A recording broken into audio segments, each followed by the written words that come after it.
I said hello, everybody. Woo! Okay. Basically, we're supposed to have Maj here to moderate. I suppose he didn't wake up from partying. That's cool. It's Defcon. It is cool. It is indeed. It is indeed. If Dan says so, it's correct. Now, what we're doing here, I'll go over this presentation real quick because we don't have 2 hours, we have only 1, and that's probably going to go to 40 minutes because everybody is behind schedule. What a surprise. And as we are Defcon, we are not going to be serious. We hoped to be drunk, but there is no drinking here, and the bar was very far away, so you'll have to excuse us, and especially Dan. You're lucky we came here at all. And what we're basically going to do, we have no idea what we're going to do, but the basic idea behind what we don't know, that we have no idea whatever, is to be able to give you guys a glimpse, which you will choose, into not vulnerabilities, not malware, not anything else, but what's going on that's really a threat. I don't care, personally, I don't care about black hat hackers, gray hat hackers, white hat hackers. These guys will probably feel differently, okay, depending on each on his own view. We care about the Russian mob. Again, I have nothing against Russians, and I'm not afraid, so don't say that. And last year I said a lot of disclaimers about the Russian mob before that I actually said that they're a threat.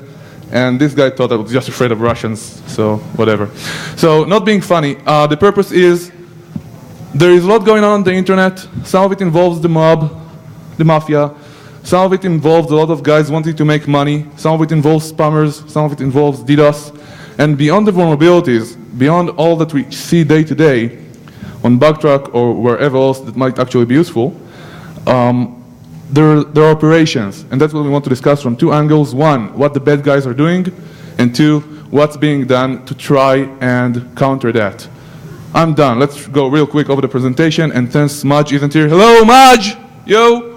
No, since Maj isn't here, Dan is funny, I'm an idiot, we'll co-moderate this panel. Quick introductions. I'm Gadi Evron, nice to meet you guys. This is Dan fucking Kaminsky, I love this guy. Woo! You guys suck. Now, please do excuse us. There are some very serious people on this panel, and they are shocked right now. I did warn them it's Defcon, and I did warn them we are not going to be serious, although we are trying to be professional. So I'll get the heat, whatever. And you guys just do whatever you want. This is Andrew Freed. He's with the Treasury Department. That's how we say it? Yeah, you don't have to. Also known as the IRS. Yeah, he's from the IRS. You now know what the IRS looks like. But to be serious, he's one of the guys doing a lot, one of the few guys that are doing a lot in law enforcement today. And not to get black hats, to get the guy that steals your grandma's money or make her pay for Mozilla Firefox. So this guy over there is Dan Hubbard. He's one of the greatest guys today to talk about web vulnerabilities and who is actually using them to take your grandma's money or yours. The guy next to him is another one of the best law enforcement officers today going after all these bad guys. He's called Tom Grasso. He's with the FBI. He's the G-man. And next to him is Paul Vixie. I don't know how many of you may know him. Yeah! Woo! He's not law enforcement. Come on, he's not the G-man. You can applause. He, in a couple words, wrote cron, wrote bind, is probably one, if not the number one, is probably one of the 3 most respected network operations guys today in North America. And, well, they can talk about themselves later. I said they have 5 words, and if I can have a real geek moment for a second, Buffy, 5 words. Out for a walk, bitch. I don't know how many of you watch Buffy, but whatever. Yeah, Buffy told Spike he has 5 words, so, okay, never mind. We have a lot of other guys here in the front rows who are part of groups that help mitigate these issues daily. They may just jump on stage at any point and try and answer some questions. Is Nicholas here? Nico? Didn't wake up, okay. And there is Ryan here, I see him. I don't see other people, but I'm blind. So they may answer questions on their own on stuff that they understand better. And now I'll give the mic over to these guys with 5 words to introduce themselves. Dan, you don't need it. Seriously, you don't need it. You can take the mic.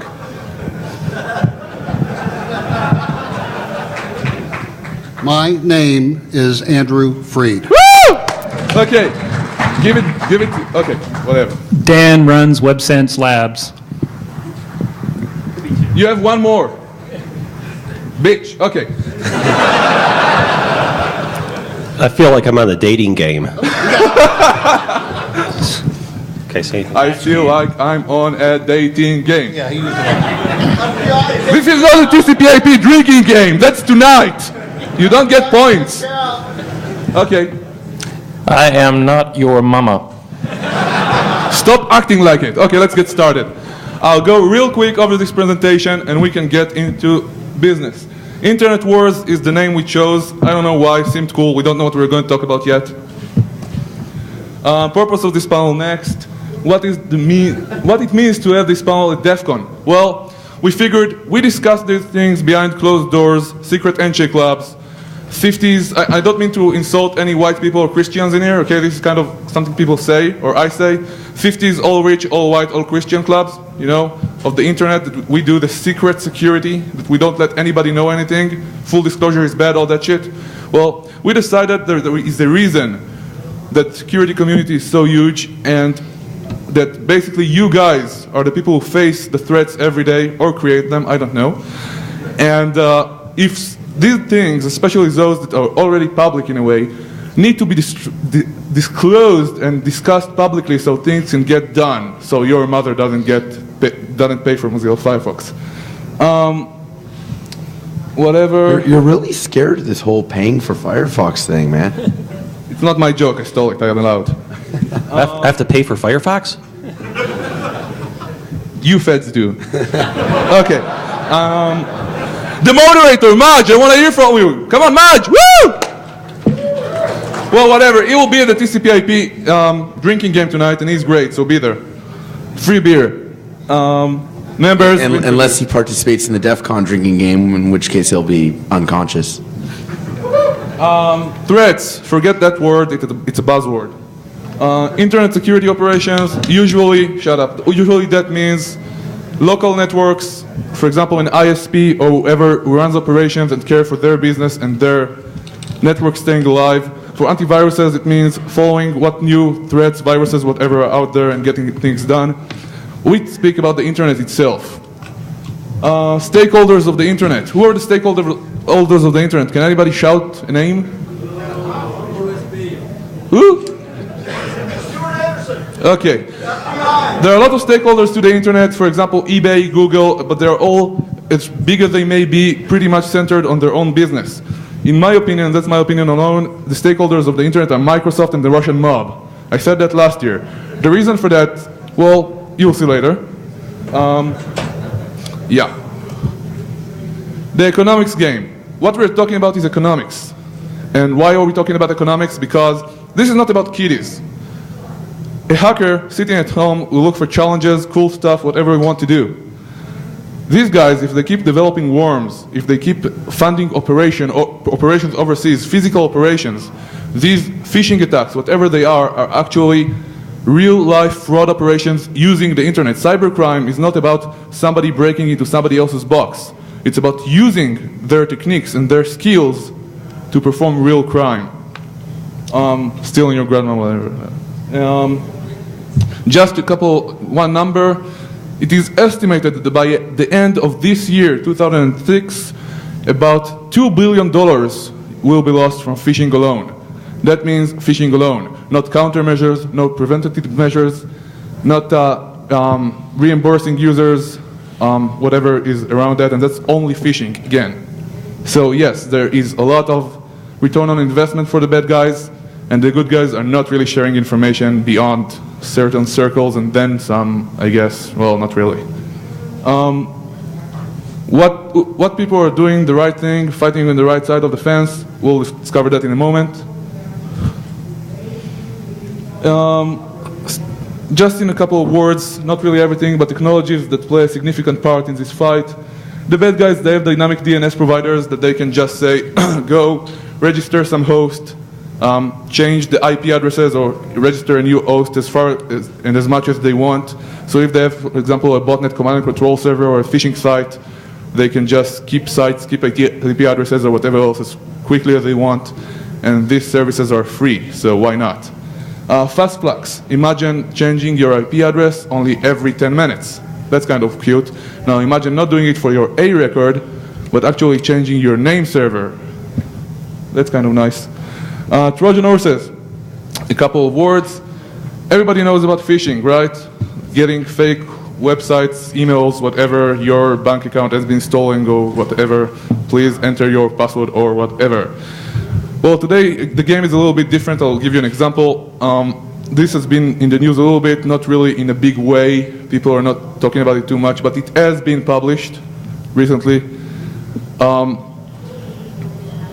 For example, several organized crime groups these days have released different types of Trojans, we can call them worms if you like, that go around, infect people, and then whenever these people, using different hooks, using rootkit techniques, whenever these people would go to an HTTPS site, their credentials would be stolen and reported back to their controller, which means these guys have huge databases of your credentials if you're infected wherever you go. So that would mean a few 100,000 sites if you're just one of these guys. And say we get 10 sites for a person per day, just throwing a number. It gets to gigabytes of information every day of stolen accounts for thousands on thousands on thousands of users. Again, last time I checked, there are several 100,000 URLs such as these with one guy who is checking into this stuff. So if you're entering an HTTPS site and your information has been stolen, it is saved somewhere. But that's a lot of data, so somebody has to do something with that. So these organized crime groups, for example, would have the triage team, which will look at them, see if there is anything interesting, do statistics to see if any sites repeat themselves. A lot of users go to a certain bank, or a certain bank suddenly developed an online activity that may be interesting to them. They would then pass it on to the operational team, which will steal the money. For example, if there are accounts that are really worth their time, if there is enough money in there, and basically they do a good job, then they would have banks or other organizations, not just banks, e-commerce sites that would be directly targeted. So if you enter some sort of URL and that URL is in your watch list, basically, they would download specific regular expressions to steal this data, and it would move in real time. So the transaction can be, with the in-the-middle technology on the box itself, the transaction can be altered, and the money can be sent immediately to a money mule, as you do transactions online. There's a lot of technology involved. Trojan horses is a big part of it. If you didn't get that, we'll talk about it tomorrow, so never mind. Hey, Gotti, Yeah. move this along. We're half past the hour. Yep. In fact, why don't we start having a conversation Shut up. about this stuff? I'll be done in a second. I wanted to hear myself. Thank you very much. Spyware, spam, botnets, whatever. These are all legitimate technologies being used by the bad guys. Good guys, well, whatever. So I'm actually interested. Where do we go from here? Now we can start talking. Okay. Dan, thank you.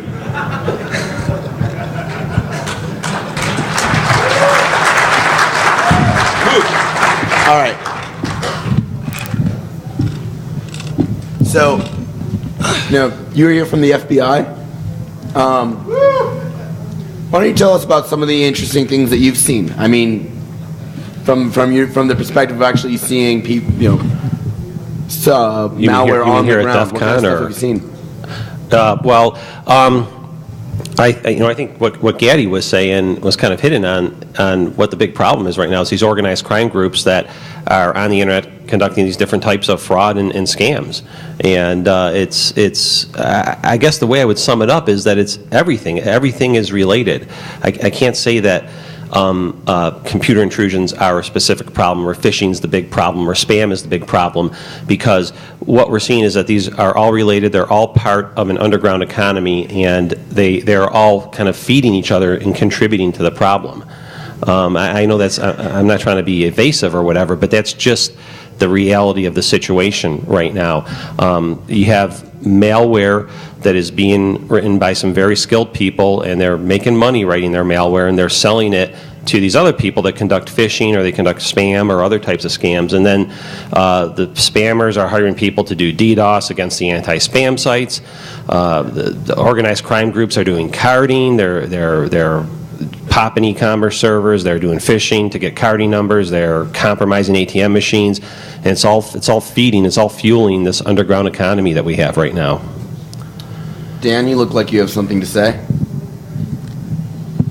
Sure.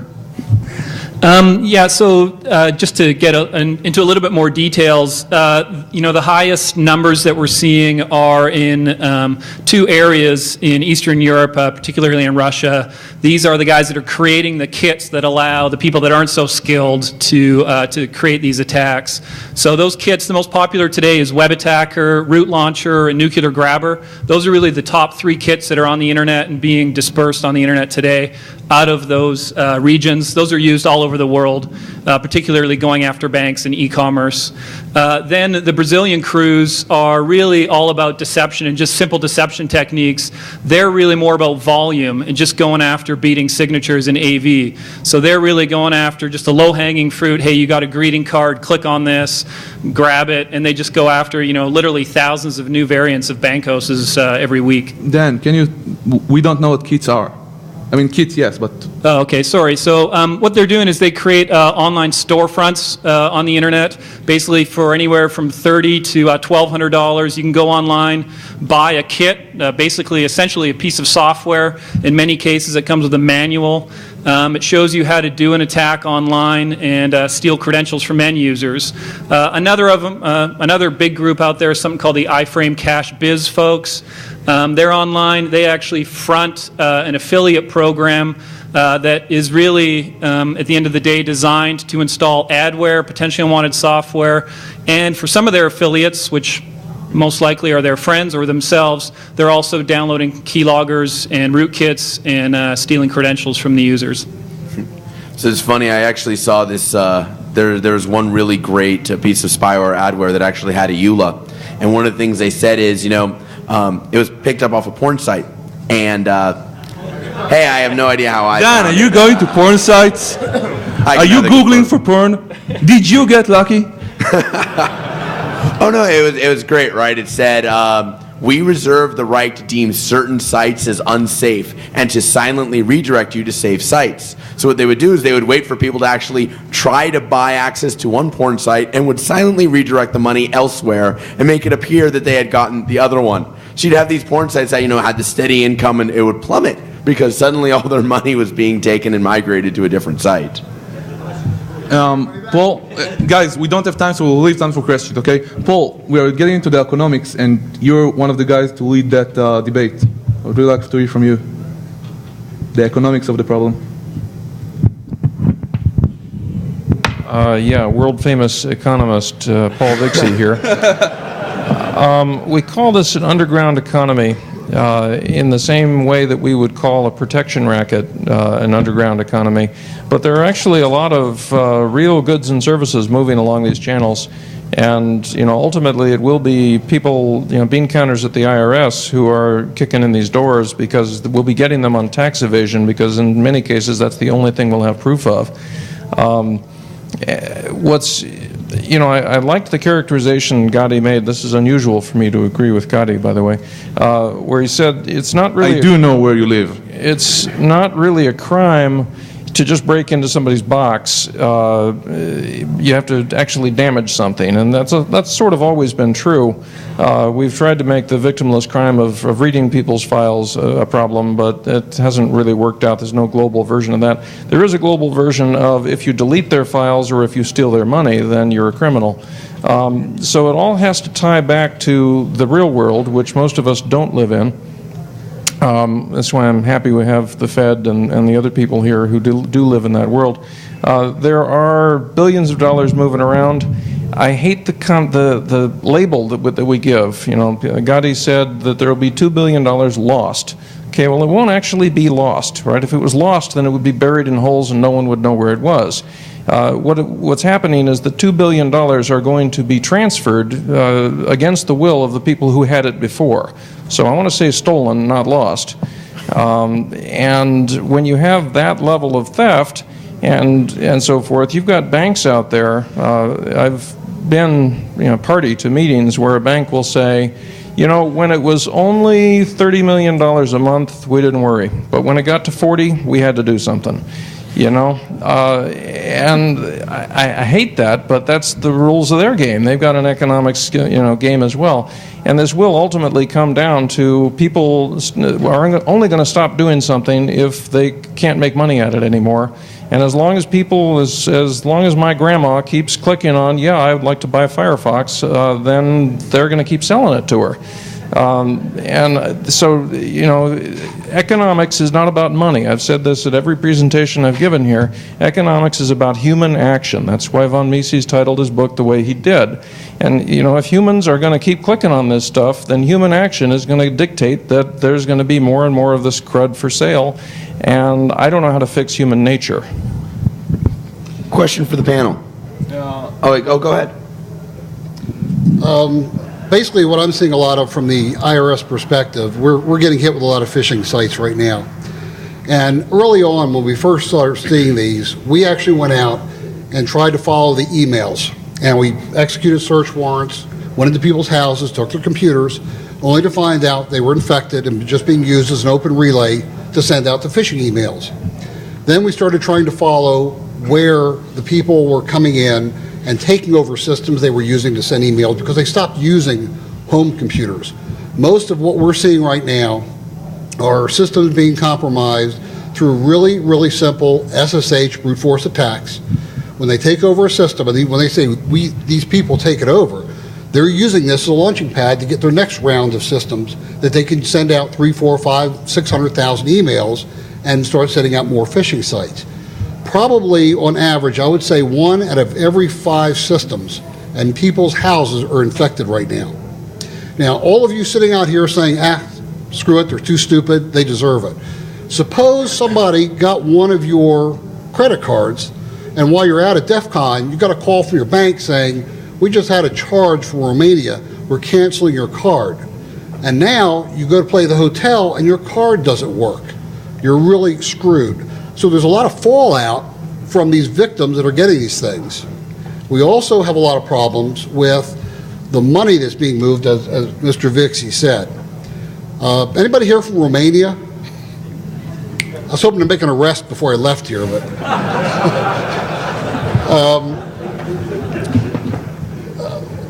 we're seeing a lot of traffic coming from overseas. But interestingly enough, right before I came here this week, I went and made a charge for $10 of Skype credit.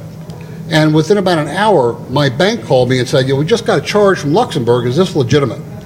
And I think what that tells us is that a lot of the people that are doing a lot of these crimes related to like credit card fraud can't use those credit cards where they live. Those credit cards have to be brought back in the U.S. And there's a couple hot spots that we know of that happens in, primarily the L.A. area. So what we really have is not some poor Romanian kid who's just out to try and make his allowance by sending out a phishing kit. What we see is somebody in the United States getting that Romanian to do that, getting the cards back, and then using them here in the States. And to give you an idea how prevalent this has become, you can go on there's a lot of sites on IRC that you can buy stolen credit cards for $3 a piece.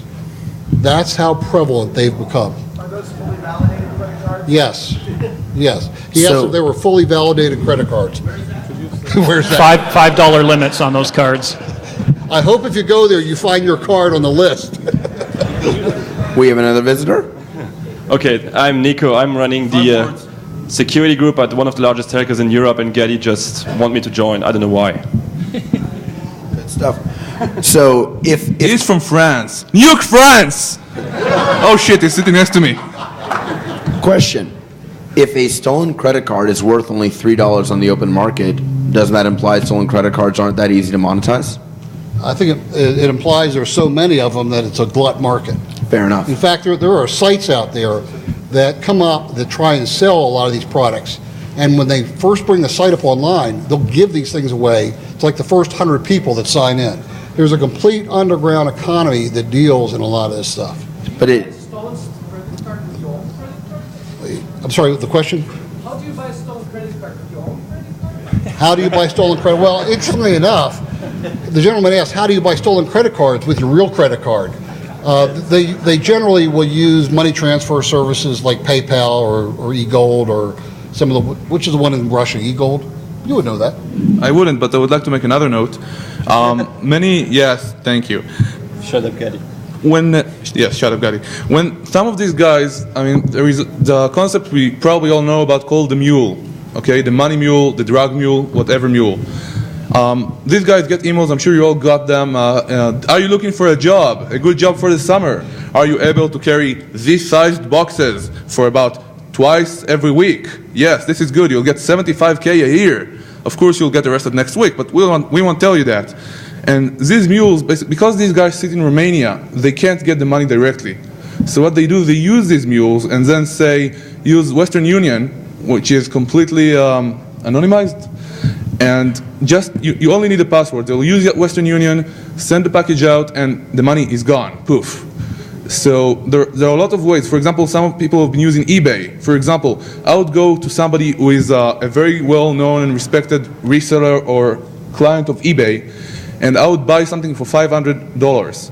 Then I would send by mistake $5K. And as that guy has a lot of stars and a lot of ratings and everybody loves him and he's a really good business using eBay, he can't risk his business, and I'll send him, hey dude, I'm really sorry, please send me my money back, I have to get it today, I made a mistake in the transfer. And the guy will keep $50 for yourself.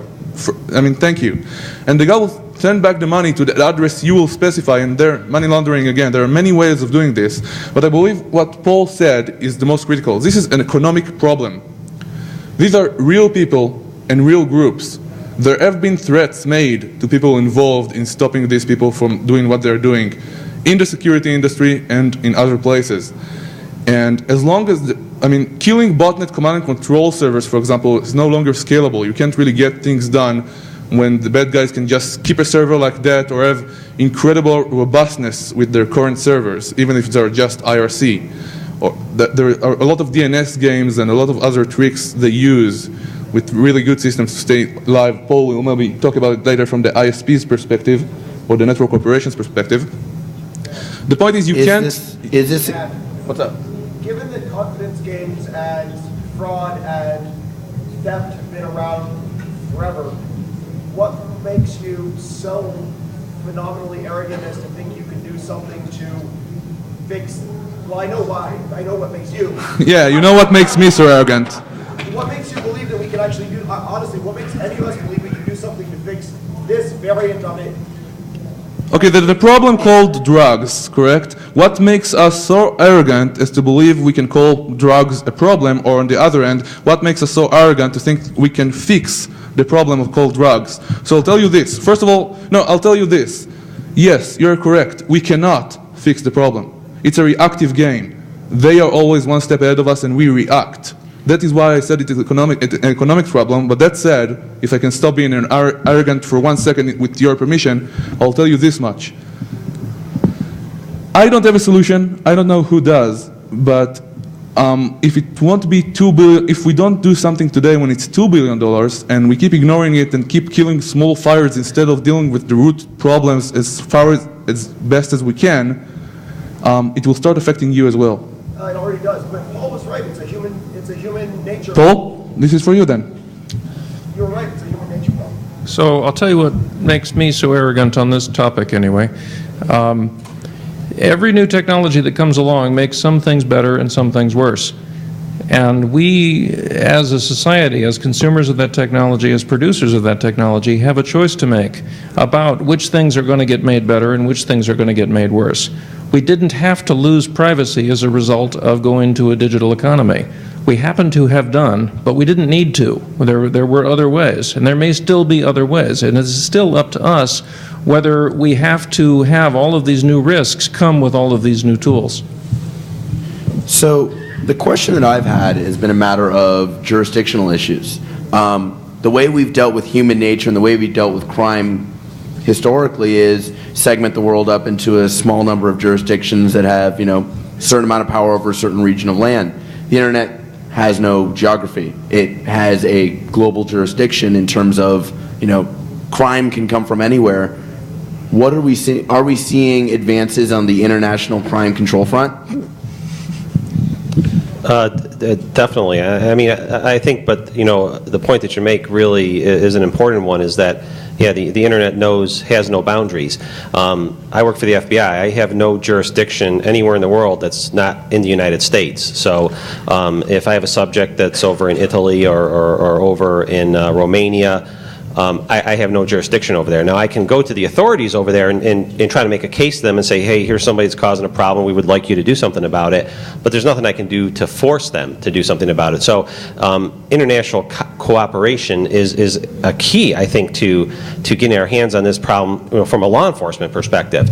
And we have made great strides in that area. There are countries that 5 or 10 years ago, if somebody came to me with a case where we traced it back to this country, my response would have been, I'm sorry, there's nothing we can do about it. These people just don't cooperate with us. We get no response from them. That's changing. We're starting to see cooperation come out of the most unlikely of places. But part of the problem is that a lot of these countries that are the main sources of the problem, they don't have the law enforcement resources in place to deal with it. So their law enforcement agencies are not familiar with cybercrime. They don't have the training, the equipment to conduct cybercrime. You mentioned Romania. I can tell you stories from FBI agents that have been over to visit Romania and have done things like bought printer paper and things like that for the Romanian police because they didn't have stuff like that for their printers, and bought them floppy disks, so they'd have floppy disks because they're so underfunded. That's the situation they're in. So I think one thing is this disparity between the law enforcement resources that we have here in the U.S., which there are quite a few, versus the law enforcement resources that are in other spots of the world, and we can't affect those things in the other parts of the world. One question though. Yeah. In the recent couple of years, law enforcement in the United States especially, but in Europe as well and other places around the world, really started making a difference in small strides, but making a difference in themselves by taking these issues seriously, raising cybercrime to a higher priority. But still, it's on the policy level, these issues are not that important. And obviously, rape and murder should be more important, but what's being done today in the United States, not around the world, for example, to make things better? Law enforcement involved. Right. So in the United States, for instance, I can't speak for the IRS, but FBI, cybercrime is the FBI's number 3 priority. So it's actually our number 1 criminal priority. What I mean by that is that our other 2 priorities above cybercrime are terrorism and counterintelligence, which are really not criminal issues. So our first criminal priority is cybercrime, and we have more FBI agents that are working cybercrime than ever. And we're trying to build alliances with other law enforcement agencies. One of our best partners right now is the U.S. Postal Inspection Service. They're doing an outstanding job fighting cybercrime and making inroads, particularly into the carding stuff and things like that. And also trying to develop resources with folks out there outside of law enforcement. I think that's one of people that are here on this panel right now, people in the audience. I think these are our best assets that we have at this point to help us with the problem. I also see that Interpol has been facilitating a lot of things, internationally, and I think you even have a working group nowadays at Interpol that actually deals with cybercrime.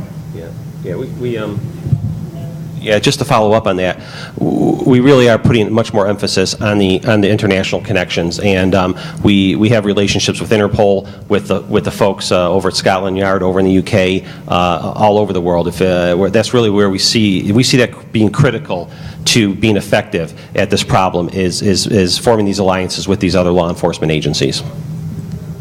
I know just quickly, some of the disclosure laws, like in California, for example, which probably good chance are they're going to be federal, where companies actually, publicly traded companies have to disclose, public entities like universities have to disclose when they've had security problems and identifiers have been leaked out. That's throwing a lot of money at the problem. It's actually an ancillary benefit, but some of these laws are benefiting that. Is disclosure actually happening? Like on a large scale when there are issues, I mean, Choice our point. company's actually, well, yes, choice point, but, for your everyday compromise of 50,000 credit cards, are people actually telling anyone, or are they just keeping it secret? I don't think, if we are to put organizations with their security flukes aside for 1 minute, and if they disclose it or not, or this or not, there is a huge problem with the losses that are occurring with actual Trojan horses, break-ins into sites, all these issues. I can name millions of identities, online identities being stolen every day. And now nobody really takes notice to this yet, because this is not one organization that gets it. The problem today with information security management is that you need to secure the end user, which may not be under your control or even related to you, instead of your own sites. Fair enough. So I think we have a few questions in the audience. Why don't you go ahead? It seems like America's solution to a lot of problems is when it gets so bad, we got to legislate, we got to throw laws at it, and that's what our legislature does, based on the constituency yelling at them to do something about this. So as this number, this 2 billion, use the microphone. Yeah, we've got a microphone right there. Why don't you, AV people, is it on? Excellent. Let's try that again then. What my real question is, Anyone else, just go ahead and get in line. as this 2 billion number continues to increase and eventually becomes 5, 10, or 20, do you think that we'll ever see a great firewall of America, where we are trying to keep these countries like Romania and Russia and Brazil, and where most of the attacks are coming from, and botting people's computers and then attacking or relaying? Do you think we'll ever start legislating that, where we're trying to keep the other countries out? Every time we've seen national-scale firewalls, we see large-scale proxy avoidance and large-scale proxying become an everyday facet of the population. Well, there'll always be ways around it, but what my real question is, do you think that it's going to get to the point that they want to try and legislate it? Andrew from the IRS will answer just one thing. 2 billion from phishing alone. It's more than 2 for just credit cards alone, credit card theft alone, and so on. Just one small note. Andrew? Right. Well, so what we found... actually, go ahead. Don't hurt yourself now. What we found is legislation in and of itself doesn't ensure compliance, and I think that we're going to take technical steps to eliminate what makes a lot of this possible. And while legislation might be helpful in some situations, a lot of this stuff happens outside the country where our laws don't apply. Paul? In answer to your specific question, would we see legislation around that? I would say no, because the risk of a false positive where a potential buyer or seller that could be helping the American economy would be kept out by such a firewall is way too high. So they will take the phishing and the spam and everything else with it, as long as there are potential legitimate buyers and sellers of American goods and services. Congress knows where the feathers in its nest came from. And and from a technical perspective, from the service provider side, you're going to see that whatever this legislation is going to be, it's going to be difficult, and not to say probably impossible, to deploy it in any large-scale network. So doing something for a couple of end users is one thing. Making it scale to millions of users is a nightmare. And that's why we also see that most of the solutions, maybe except the Great Firewall of China, and even that one, there's tons of ways to get around it. Never survive in a network because it just doesn't scale up. And as Paul said, false positives and whatever. Another question? Hello. At my job, we often get people that attack my network to get to my customers. And what I find is a lot of legitimate, almost, quote-unquote, businesses are using affiliate programs to shield themselves from any sort of liability. Oh, it wasn't us, it was a bad affiliate, we're getting rid of them, and then 3 days later they're at the same stuff again. And what I'm wondering is, one, is there legislation which allows you to go after the end company that may or may not be legitimate, and also these legitimate companies, banks selling your email information and whatnot? How much do you feel this affects legislation? Like, the legislation we have for spam right now was watered down horribly because the financial institutions that want to sell your information to spammers make sure that it's very weak. And how does that affect law enforcement? Because we have mainstream businesses purposely watering down these laws because they're making money from it too. We have real problems with a reluctance to take what you just described and describe it as organized crime. It is. The affiliate programs are a shell game and a mechanism of redirection that makes it difficult to apply legal remedies. and no one is willing to really go ahead and change the law to say, you know what, what's going on in the adware industry has destroyed millions of machines and is organized crime and needs to be dealt with criminally. Yeah, there was a pretty good case last week. Beer is on me. Where a Warner Brother website and a group of Warner Brother websites like Scooby-Doo.com actually were serving up child pornography, so pornography to kids basically through an adware network. So, I mean, it's definitely a serious problem. Yeah, just the one comment I would make on the first part of your question. The FTC has been doing a lot of work lately in going after these affiliate programs. If you're, in terms of spam, they've been going after the affiliate programs, suing them, getting very large judgments against them because, yeah, the affiliate program is really at the heart of the problem. They sign up these affiliates, they tell them in their user agreement, they say, well, if you spam, we're going to cut you off or whatever, or we're not going to pay you. But I mean, that's what they're saying up front. In reality, people are using spam to advertise these websites. So I have to say the FTC is making some good inroads with that right now. The FTC is deals with civil judgments. Yeah. And the bottom line is that, you know, I was just talking to people from the FTC about this. They've done a lot with the jurisdiction they have. They've done a lot with the powers they've been granted. It's not enough. The law is not encoding the fact that millions of machines have been destroyed by these bastards. One quick note, guys. We were in a real hurry to get this thing wrapped up. If you guys are interested, we are now good to go on past the hour, so we are going to slow down a little bit and not be so, I'm not going to be so stressed out. Sorry, Dan, go on. All right. Another question? Yes. I know a lot of the problem is there isn't any type of consistency internationally. Can't hear you, sorry. Pardon? Speak closer to I know that, you know, part of the problem internationally is there isn't consistent laws. You know, what might be a crime here in the U.S. may not be a crime, you know, somewhere else. So what type of efforts are there on the diplomatic level, you know, to try to create uniform laws, treaties, et cetera, to put some standards behind, you know, if you do this, you know, it's a crime anywhere in the world? Again, to that I would say that it's all part of what we're trying to do as far as our outreach to other countries is get some laws on the books that affect this stuff. No, but you're right. In some places, it's not even a criminal act to commit a computer intrusion. But you know, usually with legal diplomatic agreements that we have, mutual legal assistance treaties with these other countries, we can have some type of investigative steps taken there based on the fact that it's a crime here in the U.S. But the problem comes to be is that for stuff like this, they're probably not going to extradite somebody over something like this. If it's murder, they'll extradite them. So yeah, you still need to convince this foreign country to go ahead and prosecute the person, and that's part of the challenge. Cybercrime included in those deadlines? Yes, it is. There is a line over there to speak. Yep, you're clarified now. The appointment to the doctor, yes, just a prescription, right? Yeah. Go ahead. Guys, can we get some technical questions too? We have some technical guys here. Hello. Earlier, Gotti said that there are millions of identities stolen every day.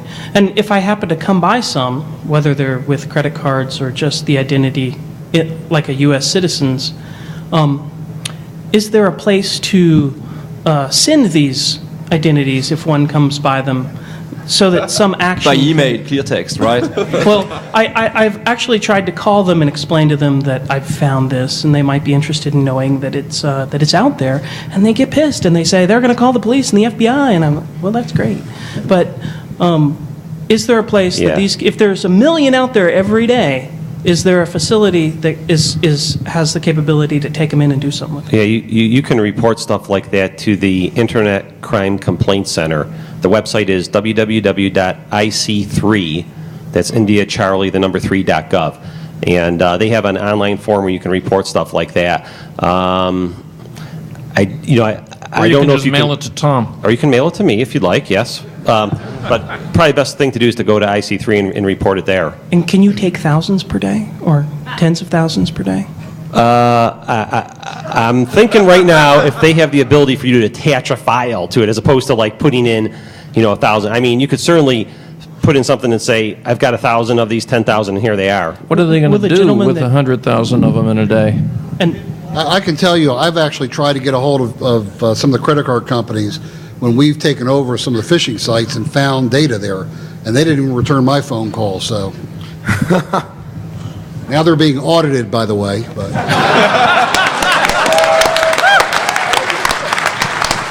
just a joke. Just a joke. One last comment and what to do about Nobody the heard. He said it was a joke. Nobody quote him on it, please. And what to do Bad reporters, bad DEFCON reporters. down, Gotti. And what about the international stuff from Great Britain or the UK, Australia, Germany? Well, usually what we see as a service provider, the best way forward when you find such websites, it's at least report them to the National High-Tech Crime Units. There's actually an organization called APAX for Europe that works with the banks to For facilitate- England, not Europe. Well, no, they actually work with other countries also. So they also deal with Australia and a couple other... And Ireland. And Ireland, yeah. But Sorry, Northern Ireland. I've actually had pretty good luck working with the credit card companies directly with their security officers, and basically, as long as you're giving them just their credit cards, they will, take at and then monitor those accounts. So, if anybody wants to pass them my way, I'll pass them that way. Is it Sure. Is it the sense of this panel that this is not a technical problem, that the technical faults we're seeing here are so low level and so easy that really our limitations are legal jurisdiction? I've actually seen a lot of, like iframe cache were the guys that were actually exploiting WMF before it was known. So, these guys are used in 0 days. It's not just a click here and get infected scenario. Obviously that happens, and there's a lot of low-hanging fruit, but they're using some pretty sophisticated tools that, through, Google poisoning of search results and other things, you can get infected without, being deceived in some way. I've seen a lot of these. Oh, sorry. Go ahead. I've seen a lot of these phishing sites, and to me, they've almost become a non-invasive DNA test for intelligence. We have people that will call us and say that they're responding to a refund, and they live in some country that doesn't even pay taxes to the IRS. So it's always difficult to protect somebody from being stupid. And as long as we have that low element of stupidity, these things aren't going to go away. And remember that companies around the world send marketing emails from other domains that they don't own. They don't use SSL quite often. This is a big problem. This isn't just a dumb user sitting in front of a computer. We're training the behavior of the users. So if you're training them incorrectly, that's what you get. I would like for Paul, who is surprised right now, to try and answer all that about, because guys, every type of technology can be played with. But I believe Paul himself is kind of close to one of those, not specifically SSL certificates that say, hey, this site is secure! Or you can pay a little bit more and say, really secure! But Paul has been dealing with DNS for a long time, and that's also a huge part of what you're talking about. So I'd like to get some of Paul's comments. Okay, so DNS is not secure. Pretty much anybody who wants you to believe that a certain name maps to a certain address can make you believe that, no matter what the name or the address might be. There are solutions that have been sort of log-jammed inside of the IETF for close to 12 years, and we're sort of undergoing the periodic 2-year cycle where we think we're done, but then we're not really done, and we're going to start over soon. Now, if we could get people to pay attention to the fact that this email came from Czechoslovakia but claims to have come from Visa International, and it's actually a DSL-connected machine in Prague somewhere, then the fact that the DNS names are not authentic would begin to matter because people would begin to forge them. But right now it is so easy to get people to click on just about anything that you don't have to actually exercise any of the weaknesses of DNS. But that will be the next frontier if we can just close the holes they're using now. Another question? Yeah, earlier somebody asked about legislation and firewalls for like the Great Firewall of America. The panel's sense was that probably wouldn't happen. What is the panel's sense on legislation regarding monitoring of internet traffic as a defensive measure? And then follow on with more legislation along the lines of CALIA. Well, China does, in fact, have a national firewall system. Yet probably 60% of the phishing sites originate from China. So the firewalls aren't going to solve a problem. It's not going to happen. Well, Or is that a matter of political will? They simply do not have the political will to stop this behavior. Well, most security types, I think, would say that a firewall is not a magic bullet. I certainly don't believe that it is. I think it goes hand in hand with monitoring and other things, which is why I have a question about monitoring. I don't think there's a way to find out what's being monitored without a lawsuit, so go talk to the EFF people about that. Be doing that today. Although there's an interesting question, actually. What should be monitored? I mean, you know, that's kind of the elephant in the room. What is actually appropriate to monitor on the global internet? And under what circumstances? Well, what kind of crime? Are you sure we want to go there? Yes. Why not? Okay, then. We're technical. No offense. I'll start with Paul. He is the political guy here. I would say, you know, what do we feel comfortable having monitored outside of cyberspace? Do we want all of our personal conversations monitored in case we're talking about crime? No. And so I would extend that directly in. The only monitoring that ought to happen is the monitoring that one endpoint or the other chooses.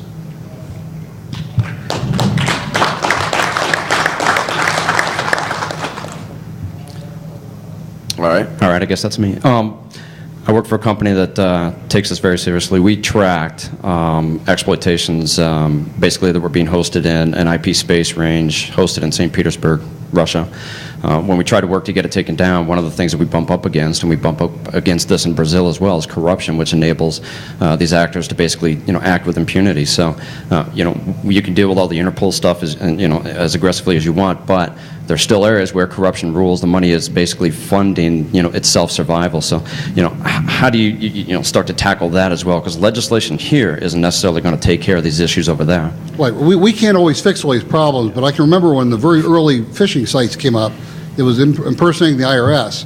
It was in Mexico, and we could not get the Mexican authorities to do anything. What we ended up doing is I did a really simple trace route between my system and the phishing site, and looked at the last ISP before it went outside the country, and I asked them to put a block against it, which they did.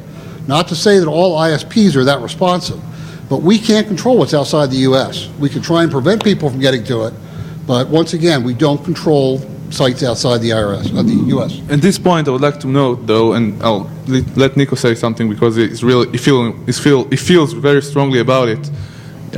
Actually, I would like to direct this to Tom. Tom, we always like to talk about abroad, but most of these problems originate from one place, and one place alone, and you know, okay, not Florida. Russia. Not Russia. And you know what that place is, and there are a lot of ISPs, and I would like to direct that to Paul right after him, that are not so responsive here in the United States, and we know who they are, it's public knowledge. What are we doing about it?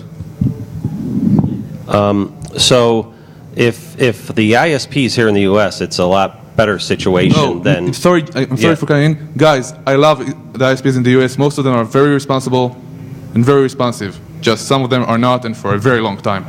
Yeah, part of the problem is that there's no law that mandates that an ISP has to keep any sort of records of anything. So if we go to an ISP and say, here's a subpoena, please identify this customer of yours, they can say, you know, we don't keep records, or we only keep them for 3 days, and you missed the cutoff. There's really nothing that we can do, you know, from a law enforcement perspective on that. We can't say, oh, well, that's irresponsible, you're a bad corporate citizen, shame on you. I mean, that's really the extent of what we can do. Now, there's always talks of legislation about mandating ISPs to retain some sort of records, and then have those records available to law enforcement if law enforcement comes to them with the appropriate legal process. But if the ISP chooses not to maintain these records, it's just a situation that we're in, and I think this is again where the private sector people come in and play a role as far as identifying those rogue ISPs and doing things to hamper their business model. What about the rogue ISPs that have things running right now and have been running them right now, not 3 days ago, for the past years? Again, if it's here in the U.S. and they maintain records, then it's something that's definitely doable. It's the situation if they don't maintain this is the IP address that's been bugging me for 2 years now. I'm sorry, what's that?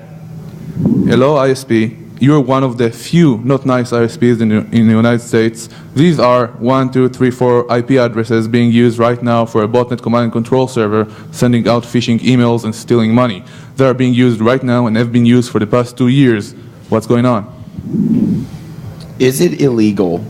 And here, I guess it comes down to this. Is it illegal to provide hosting services to a known criminal site? And if so, what sort of liability do these guys have for putting this stuff on the net? Yeah, so I'm not a lawyer, okay, so, but I think the issue comes down to, plausible deniability. I think that's really what the issue is.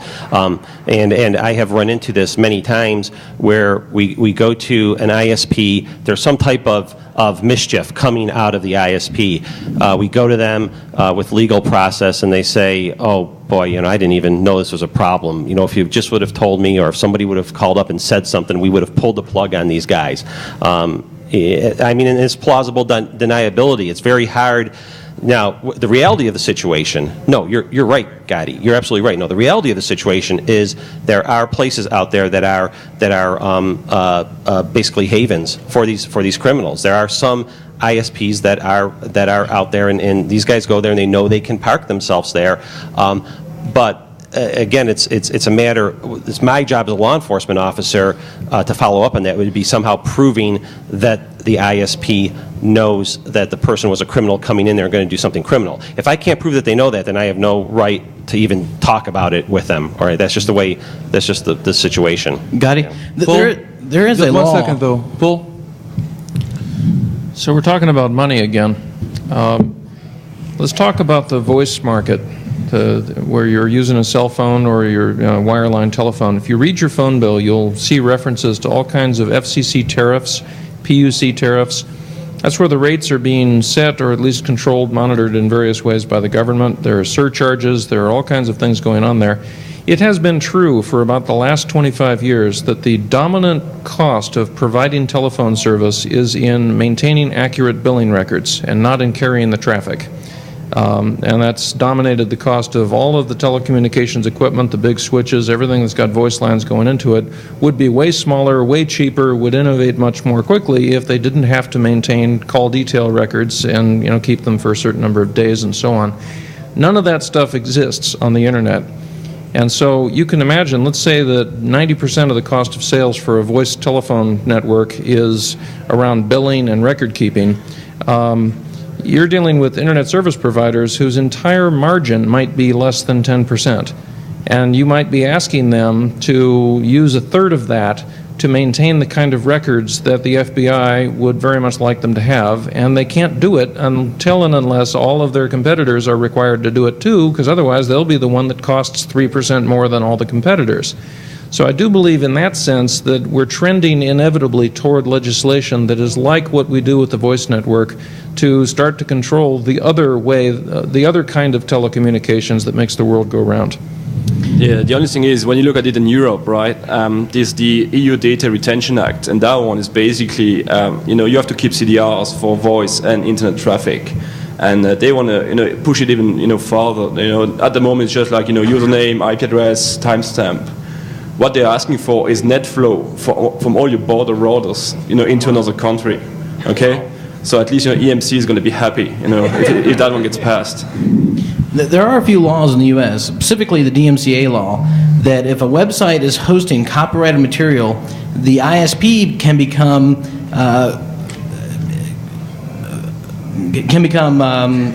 liable for that information. So if you contact the ISP and the ISP does not shut down that site, they can be sued by the owner of the copyrighted information. We've used that quite a few times to bring out phishing sites. Pretty directly. And that's one of the things that works in cases of phishing sites. You can say that they're infringing on Citibank's copyright or whatever. So yeah, that works in that case. But that's one of the few laws I know that actually, boxes the ISP into having to go forward with some type of action. There's another law. If it's child pornography, they're required to report it and do something about it. But phishing sites, bot networks, stuff like that, we don't have that type of legislation on the books right now. Well, like I said, if the phishing site is hosting copyrighted material, which most of the time they always are, they've got the graphics or something that was produced by the company and copyrighted by the copyright on the page of the original, where they took the original information from, I mean, we've had very good response with ISP shutting down that information because they don't want to be liable for that DMCA issue. So. The only thing you have to remember in that case, you're only really talking about company providing hosting, right? Yes. If you have to remember that most of the telco licenses require that you never ever look into traffic except for debugging, maintaining the network purposes. Well, if it's reported to them, then they become liable for removing that information. They have to shut down that website or that server. Well, it's U.S. law. I mean, it depends. That's maybe specific to the U.S. Right? It is very specific to the U.S. It's a U.S. law, so it only works if the server is in the U.S. So. In theory. Yeah. No, we've actually had 100% success rate on bringing down. 100%? We have had 99% success rate. Really. Actually, Rob Slade said something very interesting. I don't remember the last one. As we get a lot of success too and cooperation from law enforcement and the ISPs globally, but there are certain things that will really get things done. And that's the four horsemen of the internet. I remember only the first three. Rob Slade is a great guy. Child pornography, copyright laws, copyright issues, terrorism, and MP3 music, I think. I don't remember really. The four horsemen of the internet to get things done. Yes. It is actually kind of amusing then we have stronger controls over MP3 music than we do over your wallet. Another question? From the panel, we've heard a lot of different things about, I guess, the bad guys using things from very simple websites to 0 days. I'm sort of interested in the panel as a whole talking about the technical sophistication, how it's progressed recently, and sort of where you think it's going. And basically, are the bad guys getting ahead of us, or are we keeping up with them? Are we catching up to them? No, we're getting our butts kicked. There's no doubt about it. The technical solutions that are out there are not even close to what these guys are doing. The research, the cooperation amongst other parties, they obviously have businesses too, and they don't collaborate probably as much due to business reasons as they could, but there's a lot stronger bond of sharing of tools and information in their society than there is in ours, definitely.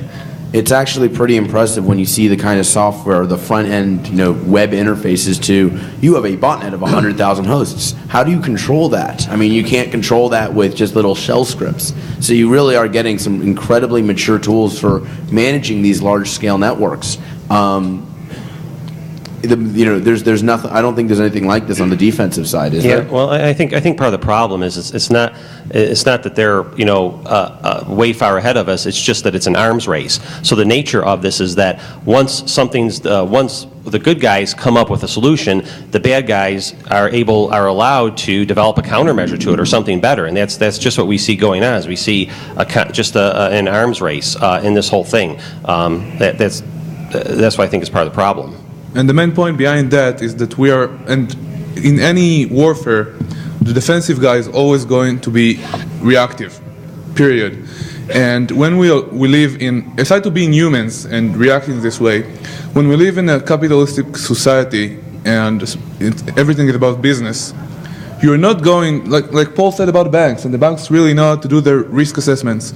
If the problem right now costs them money, but they will lose more by investing to stop it, they'll not do anything about it because it's not worth their time yet. Now it is, about what we discussed earlier. And there are a lot of problems out there. Some of them are going to show up in a few years. Some of them are going to have been ignored for years. And for example, botnets, phishing, all this stuff has been known for a very long time. Routing issues, DNS, as Paul mentioned, it's been worked on for many, many years now. But the business incentive to kill the problem was not there when the problem was small. Spam, for example, was ignored originally. And when it comes down to it, these problems become unstoppable, become too large to be stopped, and all we can do is enter that arms race with them inventing new technologies and us running after them, while we, at very different angles, all deal with certain business needs such as antiviruses, ISPs to try and maintain our own businesses, while these guys have one business alone, and that's exploiting people in order to make money. And they're going to keep exploiting people in order to make money, because when you have an ROI of billions of dollars every year, and phishing is just something that's in plain sight, there's a lot more going on. If one avenue, if one channel is being closed or challenged, there is going to be retaliation. I've got a question for the panel. I'd like to get each of your opinions on this. Really short thing. Will online banking survive? I think it will survive if they adapt and put in protections that require authentication. That's something people have and not just something they know. Until they go to like smart cards with certificates, we're going to start to see a problem. All right. Yeah, I think they will. I mean, their business model is dependent on it. I mean, when was the last time you went and sat in a line with your little book to the, to talk to a teller? So, I mean, they're saving. It's a beautiful business model. I mean, get rid of all your people, put a computer up, and then charge people to use the computer. I mean, that's a great business model. So, there's a lot at stake there, and it's good to use too. I've got a comment too. Yeah, absolutely. I'm sorry. Oh, sorry. So you said, certificate, smart card, or whatever, but you still have to trust the PC, right? And the issue, I mean, you guys discussed at the beginning with all the malware. So, then we're going to need something like trusted platform, all the things you guys are going to like. Or the other option, I mean, we see coming more and more is out-of-band authentication for transactions. Trusting like GSM network, which you can trust much more than the internet when somebody wants to do wire transfer to an external party. That would be one of the options we see. And I also think it's going to survive, as you said, because of the business model. Yeah, I think it's a matter of economics as long as it continues to make money for them. And they've been able to accept the losses so far, so I don't see that changing. But I would say this, I mean, just think about this. If you get your credit card statement and you see there's a couple laptop computers from TigerDirect.com on there, and you didn't buy those, and you call up your bank and say, hey bank, I didn't buy these laptop computers, your bank's going to say, okay, fine, we're going to reverse those charges, we're taking that money off your credit card, we're going to make you whole again. And you walk away from that thinking, boy, that's really nice of my bank, they care about me, they just ate all that money there on my behalf. But is anyone here an e-merchant? You know what the reality of that situation is? Who gets stuck with that bill? Tiger Direct gets a chargeback at the end of the month, okay? So it's I'm not trying to bash the banks or anything, but this problem is hurting them, but it's hurting other people more. So until that model changes, I think it's going to continue to go on. The point of the web channel itself is that the web channel is the cheapest channel available to the banks to deal with us lame users who don't have billions in our accounts. And they will do whatever is in their power, including reimbursing everybody completely, where it is by law or where they have to do it regardless. In the UK, it's a law, and the users therefore do not really bother fixing their computers. In Germany, it's not, and the users try a little bit harder. But as long as the web channel can remain active, it will remain active because their goal is one, maintaining the trust of users in e-commerce. That's critical for them. And to be honest, just one F-related note, the banks are doing a lot, seriously. But in the United States, both on the attacking side with phishing sites and on the defending side with the sites of the banks and other e-commerce, actually not just banks, the technology is way behind. The attacks that people see in Europe and the defenses that banks put in Europe are a lot more advanced. The UK is in the same trouble, only that the attackers are very, very advanced and the banks are at the same technology level of defense. But seriously, the US has not yet seen what the rest of the world has seen. So, actually, I have a question then. If we have a scenario where the Europeans are using much stronger protections on online banking, are their fraud rates lower? What? Are their fraud rates lower? Has it helped? The bad guys just invented new stuff, but yes, it has helped. Yeah, I think just quickly on the banks, Europe has a significant advantage against the U.S., and it's a much smaller number of entities where they actually can work together. I mean, there's literally tens of thousands of credit unions in the U.S. I mean, it's not easy to get all these people in one room. It's not legislated. I mean, it's all over the place. It's not near as easy of a problem to tackle. Cool. To their defense. So, Dan, in answer to your question, will online banking survive? We've answered so far on the panel from two perspectives. One is, can you log in, see your balances, make your payments? And the other is, some of us have answered, will we continue to be able to buy things with credit cards on the web? Right now, you're using a 16-digit credit card number, around a 4-digit expiration date, and around a 3 or 4-digit CVV code as the way that you're authenticating yourself. Sometimes they'll ask you for your zip code or something like that. It's very, very weak. But of the two types of online banking fraud or loss or, I guess, theft, that we're seeing. I think the credit card money transfers that are illegitimate are vastly outnumber the online banking transfers that are illegitimate. Not that you don't see phishing sites where people are trying to collect your online banking information, but it's just much more common to see $1 stolen through a credit card transaction. I know that the world could not survive without that flow. Those flows in the economy are now, that's our lifeline. That's how we deal with each other. But I think that around 20 ASCII numeric digits of authentication is not going to survive. I do not agree with our esteemed colleague from the IRS that two-factor authentication is going to be the solution. That's already been shown to be too weak. So I think that the next step forward is going to be a bigger step than just moving to the two-factor thing with the secure cards. And we are certainly going to have a more trustworthy computing platform, of which I hope that TCPA is not it. I just want to add something on top. I mean, we have been talking a lot about the banks, but you guys know that most of the new point-of-sale systems hang on the internet actually, and they store your credit card when it gets swiped, and that people can make transactions on top of them, So that's, we're really focusing on the banks and online phishing and so on, and then you have all those POS systems, hanging everywhere in every single shop, on the internet, on a wireless LAN and so on. Hey, and you can find so many nice things on them. So, that's something that's happening in the background and that nobody cares about at the moment, but it's going to hit us hard at some point. Let's try to go through our questions here. What do you guys think of some of the volunteer phishing incident response teams, and do you have any favorites? I have a couple personal favorites. Castle Cops has been a great help in the phishing area. Spam House in the spam, phishing, and other sorts of network mischief area. There's really a lot of groups that I rely on as a law enforcement officer. I think they're people that are really, well, if you saw my talk earlier, I call them the white knights of the internet. They're helping keep the wheels on the internet, and people like the groups that Gaddy has put together that I've worked with on different malware outbreaks and things like that. Really, people are helping keep wheels on things. I think it's interesting that I don't think without these homegrown volunteer organizations on the internet, it would be the internet that we know it is today. I think it would be significantly different. Funny little story. Very early on, we had a phishing site in China, and through one of these little groups, I kind of put out an email saying, if anybody in the group has access to the system, would you get me the fish kit, get me a couple files we were looking for that were very specific to this fish design. And about 20 minutes later, I got an email with the credit card information was captured. I got all sorts of logs for SSH. We got just everything. I wrote back to the guy and said, listen, thanks. I said, are you going to fix your system now? And he wrote back and said, it's not my system.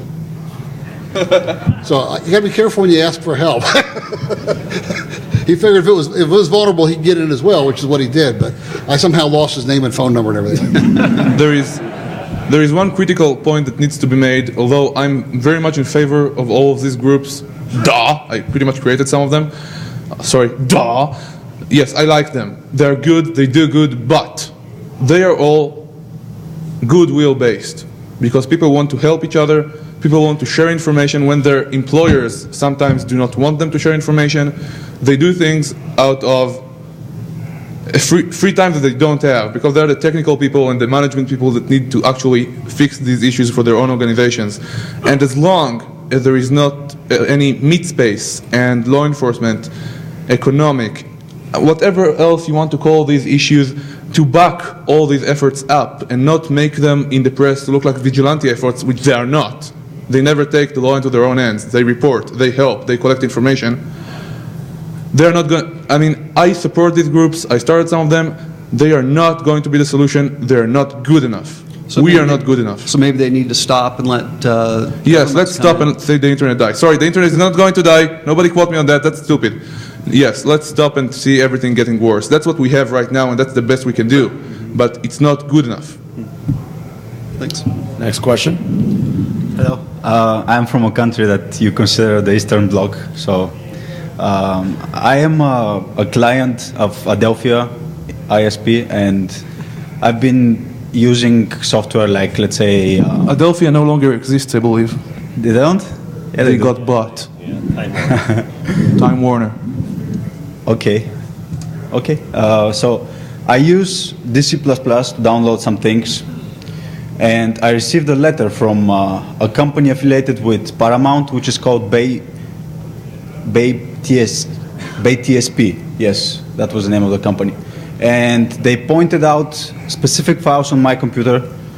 I tried this with, I've heard this, that it happened on different operating systems, not only on Windows. And they pointed specific files on the computer that were downloaded on that day, that time, by that username from those hubs.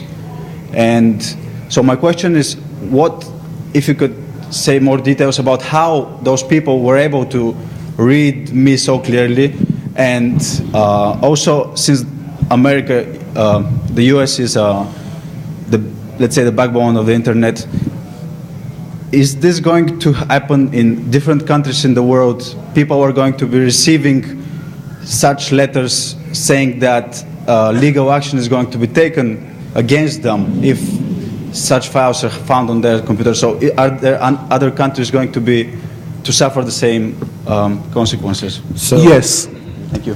Yeah, we had a situation about 6 or 8 months ago where we received a letter, an email from like a DCMCA, whatever those initials are, and basically what they stated was that an address that was owned by the IRS was seen sharing games. I got the referral, 3 o'clock in the morning, thank you, I didn't want to sleep anyway. So one of the first things we did when we got this referral was we looked at the IP address, and it was space that was owned by the IRS. However, it was space that we weren't using. So one of the next things I did was there's some underground contacts that we have that monitor a lot of the BGP announcement routes. So I went to them and said, has this subnet ever been announced on the internet in like the last 90 days? And of course, the answer was no. We went and made sure in our local area network that address wasn't available. And to make the long story short, that address was never used to send out file games or anything like that. What we suspect happened is somebody that was trying to discredit somebody who was looking for that was sending out fake data that was being picked up by DCMCA or whatever, and then having them go after people that are totally unaware of what's going on. So it's funny you mentioned that, but that does happen. We didn't talk, we'll continue with the questions because I see you guys standing for a long time and I feel bad about it. Just one thing, we didn't talk about routing nearly at all. Paul, can you say a few words about private reporting, routing problems and all that? Private announcing, I'm sorry. It's the only problem when they don't work. Yeah. Well, because the BCP38 that tells ISPs and other network owners to not let packets off their network that have a source address that didn't come from that network, because that is pretty much the laughingstock of the internet backbone community, and virtually no one is willing to turn on the various features of all modern routers built since 2000 that could just do that with a single thing. You never really know where a packet came from. You can build up a little bit of confidence if perhaps it's a TCP, part of a TCP session, and you were able to answer it and do a three-way handshake. But that's only a little bit of confidence, because all it takes is a local area route somewhere in the path that your default route is going to take that you may not be able to see in BGP that will siphon off those packets. And there are plenty of places where I think maybe the whole internet needs what Defcon has. This whole wall of sheep concept could be a really good thing. But in any case, you don't have to go to the underground to find out what BGP announcements have been made. There are plenty of above-the-table groups that, like Route Views and whatnot, who monitor the BGP announcements and so forth, and you will be shocked at the number of times that address space that is owned over here is being advertised over there. Maybe it's a little cutout route, maybe it's the whole thing, maybe it's something that the real owner isn't advertising any part of. And then once you get past all that, you'll be shocked a second time to discover the number of times that you have had a TCP session with someone who was never in the global routing table at all. So I would say that there is no cause for confidence. Just because you have received a packet, I wouldn't believe any part of it, payload or header. Next question. That's actually where my next question was going, was authentication and integrity. It seems to me that most of these criminal activities have grown because of difficulty in enforcement, and the difficulty in enforcement is not being able to absolutely verify where either email or traffic has come from. Part of that issue. How does the panel feel about new technologies to be able to more positively identify where traffic is coming from, and the new sender ID or email sender frameworks? I do think it is important to recognize that with the exception of SSL websites, PKI is a complete and utter failure every place it's been tried.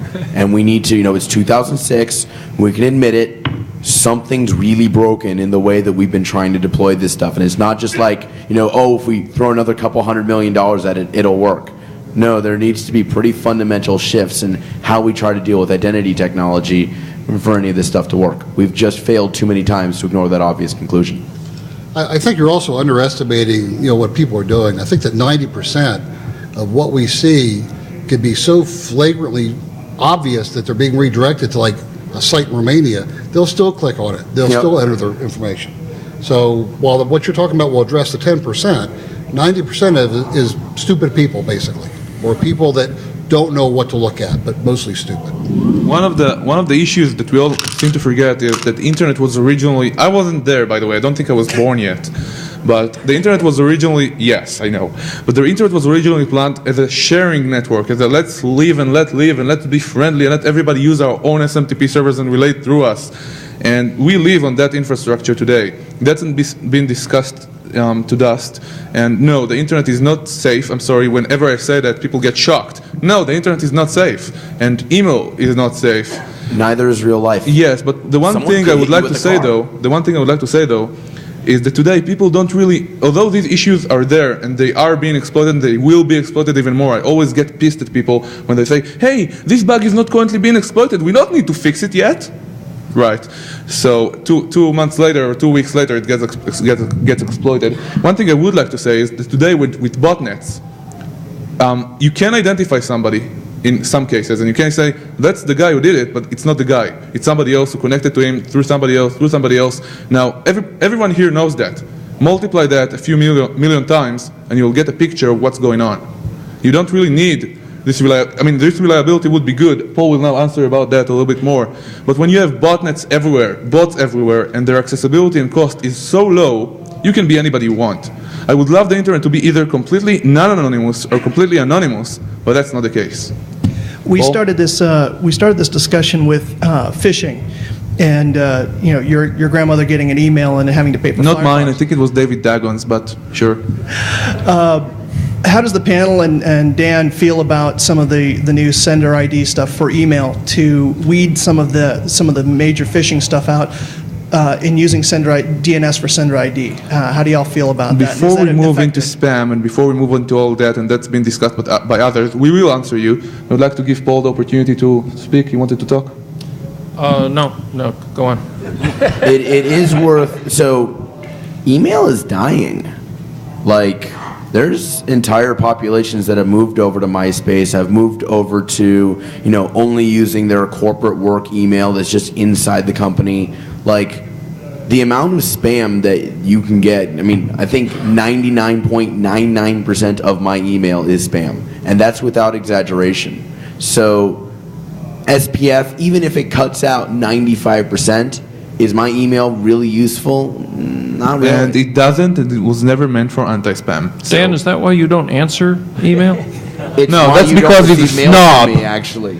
No, it's actually really funny. I can't send mail to Paul. His mail server says my mail server has been implicated in spam. I have no idea why. He has no idea why. But I don't get mail Mine from can't you. either, don't worry. Yeah, it's a known problem. It's a known issue around the internet. Paul Vix's servers filter you out. Next question. Go ahead. So if you want to steal money, if you want to steal a lot of money, you can do one of two things. You can steal a little bit of money from a lot of people, which we've been talking about here so far, or you can steal a lot of money from a few people. which we haven't addressed so far. And I wonder if the panel has an opinion, any insights into what's currently going on in terms of extortion attempts and so forth being directed at corporate entities as opposed to phishing and carding and so on directed at end users. There's a couple more recent things. I mean, the whole extortionware thing, where basically you get a payload on your machine, it encrypts a bunch of files, which used to be really bad, but actually it's getting better and better now. And then you get a message on your machine that basically says, "Hey, you want your files back? Give me money. Send it to this account. Otherwise, you won't get them back." So, one of the questions that gets asked quite frequently on that is, why are they only asking for $200? Why are they only asking for $50? And I think it's a reluctance from them knowing, and their success rate of asking for a lot more money is probably going to be less. If someone's asking for $10,000 or $20,000, you might go to the authorities, you might do something about it, as opposed to just giving a little amount. Then there's the whole corporate espionage thing, where big attacks are actually a lot more difficult to do. You look at the Sumitomo Bank thing in the UK, where this guy was transferring, I think it was $10 or $15 million, and it just got caught up in their monitoring system. So I mean, it's a lot more effective to just trickle money, a little bit at a time. Yeah, and keep in mind, that as you said, banks monitor this type of things, and and they're SWIFT, and we know that a lot of people look at SWIFT at the moment. So you don't want to send that much money that's going to trigger you and be on the top 10 watch list. Banks are very, very good at moving money around. The losses we talk about is after they moved most of it back. Now, about extortion on the internet, it's really funny. When you have, I guess New York is the city of choice here in the US, when you have problems with protection money, you know that if you pay the guy, he'll probably, most likely, not burn down your store, and he will be back at a set date. Further, if another group tries to take your money away, he will probably protect you. On the internet, that's not the case. You don't know who the guy is, he will not protect you, he is likely to attack you after you pay him anyway, and if you pay him, he will come back. So the whole idea of extortion on the internet is kind of funny to me, but it's a problem for a lot of people. I think this is more of a good idea for us to shut up and let our FBI friend speak. Sure. No. Yeah, we do see these extortion things going on. I think the people that are most targets for it is if they're doing some business that's kind of in the borderline business anyway, so porn sites, online gambling sites, things like that they might be reluctant to go to the authorities or believe that the authorities are not going to be responsive to their extortion problem, are the ones that are most likely to pay the extortion request. Sites that are also those two that I just mentioned are dependent on being online. Every second they're not online, they're losing money, and they're not like Fortune 500 companies that may have a lot of bandwidth to back them up and stuff like that. So if it's someone that's susceptible to DDoS, then I think they're already they're ripe pickings for extortionists, I think that the best thing that people can do, businesses can do, is plan for this ahead of time. Think about what's going to happen if someone tries to extort me. Have a backup plan in place, have that bandwidth available. That's really the best thing you can do. So one thing that seems to keep corporations out of this is it's politically a pain in the ass to pay a bribe. I mean, you have to get approval, you have to figure out how to route the money. What are you going to get, a PO to get your business back up? I mean, just like the actual mechanics of how you would route money out is pretty painful, and I think that's, ironically enough, one of the controls that keeps some of this under control. Yeah, it's just the smart cyber criminals, the smart extortionists are targeting your non-corporate online entities. Yep. That's what they're doing. Yep. If you got a sole proprietor who routes through a fair amount of money every day, great target. If you've got something where a PO is involved, move on. Yeah, another side of corporations that we didn't foresee is a lot of people, especially in Europe these days, do their online banking from work. They feel their work computer is a little bit safer. Unrelated. They're probably right. Yeah. Well, depends on There's no IT department at home. Next question. I have actually long ago forgotten what my question was, but I wondered if... We feel for you. Beer is on me. I think it was somewhere along the lines on what you collectively think we can do on a technical front to secure up the vulnerabilities that are providing the opportunities for these criminals to operate on the internet. and whose responsibility each of you believe that to be? So one problem is just the scale of difficulty. I mean, there's an entire use model for PCs, which is basically you don't have a computer of your own, or you don't carry around a laptop. You go to a random internet cafe, you use a computer not under your control, and you log into your online banking and move money around. I mean, this is an entire lifestyle that people use that is fundamentally insecurable. You believe it to be fundamentally insecurable? It is absolutely fundamentally insecurable. You've got a device here that you have no controls on. Anyone can put code on it. In fact, you actually had someone who was going around New York and just going to every single Kinko's and putting malware on it. Because he was like, well, people do this. They go to these boxes, they put in their creds, and I can, imagine how hard it would be to secure your home PC if bad guys got a key to your home and just could walk in, get physical access, put some software on, and leave. And so, that's the scale of problem that we're facing.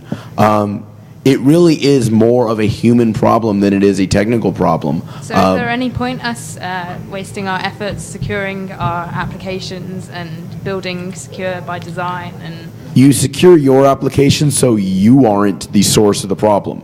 But I mean, there's a global scale of you being the problem, of there being a problem, which we can't deal with. No, you can deal with you yourself are being the involved. problem. It's your fault personally. You are responsible for all these fish. No. There are a lot of weaknesses, a lot of vulnerabilities everywhere, and the attackers will always go for the weakest link or something similar to that. Now, if you don't secure yourself, they'll go after you. And they do go after you. Yeah, okay, so that's pretty much it. What motivates a company to put out secure software? There doesn't seem to be any efforts going into either rewarding or penalizing large corporations who are making a lot of money.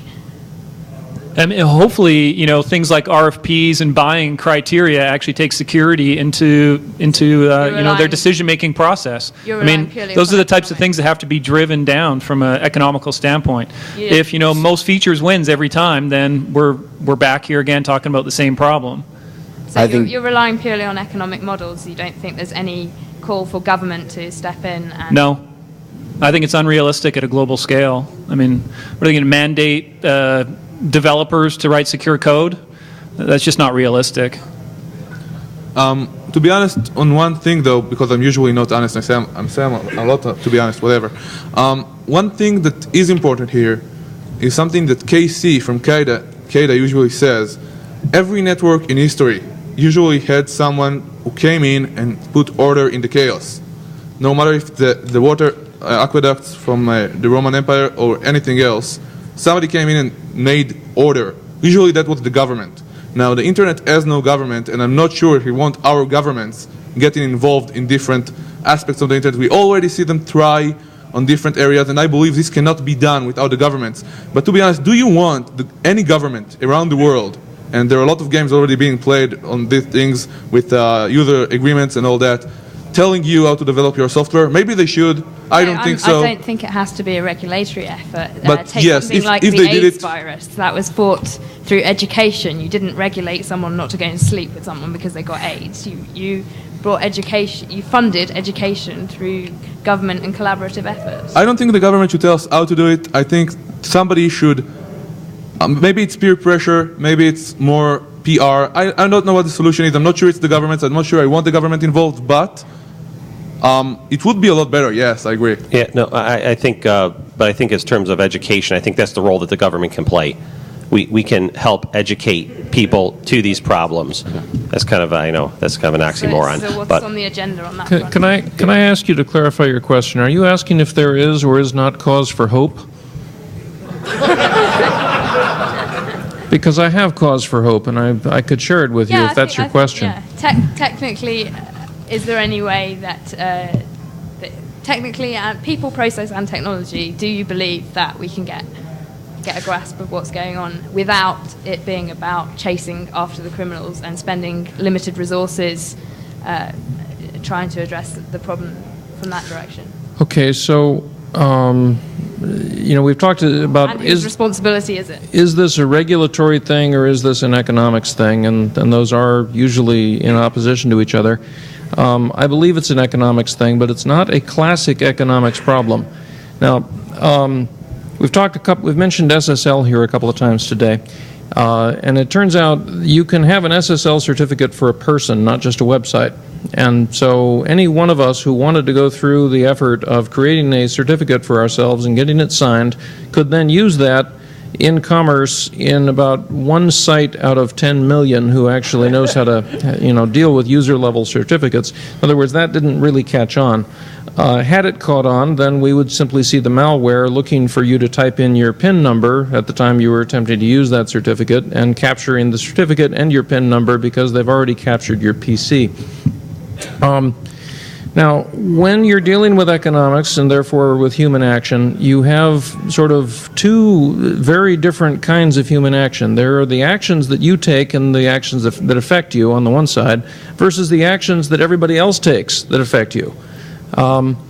If we can get to the point where the people who want to be safe can be safe, and the people who are willing to go take a class at the community college that's taught on Friday nights or whatever, talking about my grandmother or whatever, in order to learn what to click on and what not to click on, we're 5-minute warning, then we could get those people to be safe, and that'd be fine.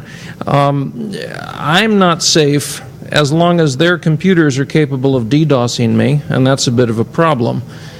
So there's a lot of cause for hopelessness built into that, just because as long as we have these monoclonal infrastructures and so forth, we're all going to be sort of in the same stew pot. But I do have cause for hope, and that is that the internet was not built by a corporation who was looking for making a profit, and it wasn't really built by governments or U.S. military or U.S. research money or any of that stuff. Those all had roles to play. It was built by the open source community, although it wasn't called that at the time. And the web, which came after the internet, was also built not by a corporation who was investing and trying to get return on that investment, but it was built by the open source community. It was built by experimenters. And I think that the fact that this is a gaping wound is going to cause a lot of real innovation that doesn't have to prove ROI possibilities before it'll get out there, to come out and give us authentication the same way it gave us the web and the same way it gave us the internet. So that's my cause for hope, is that we're here at all. All right, we've got 2 more questions for people who've been standing a little while. So let's see if we can get through them. We have like 5 minutes, if that. I got a couple technical questions, I guess, regarding botnets, and they relate around a particular security researcher's efforts. His name's Stephen Racine, I think is how you say it, from Switch. Basically, he developed an algorithm that would track rhythmic patterns of IRC traffic in NetFlow by looking for the ping pong signature. Although I believe that it's been a while since I read it, but I think maybe one of the problems of it was that the data set was too large, which he was looking at, so you had like tons of false positives.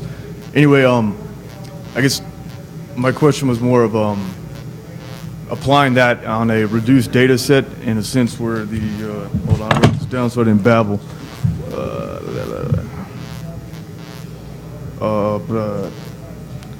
So it was more of like using that as like more of a tool in a network where since bots have characteristics which are there are certainly patterns that you can find in bot behavior, and those patterns have certainly been used to identify the boxes.